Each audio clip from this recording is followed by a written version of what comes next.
watu wa magharibi wakati huu tunavyozungumza uchumi uko chini. Watu wakati huu sasa hata kupata shilingi moja imekuwa shida kubwa sana. I have with my economic team already had consultations with leaders and business people from Mount Kenya, leaders and stakeholders from the coast, stakeholders, leaders and business people from the Nyanza region.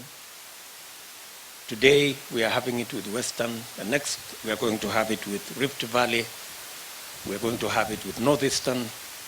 and we are going to have it with Lower Eastern, so that we can consolidate a framework and a blueprint that will take the conversation in Kenya to the level where we are discussing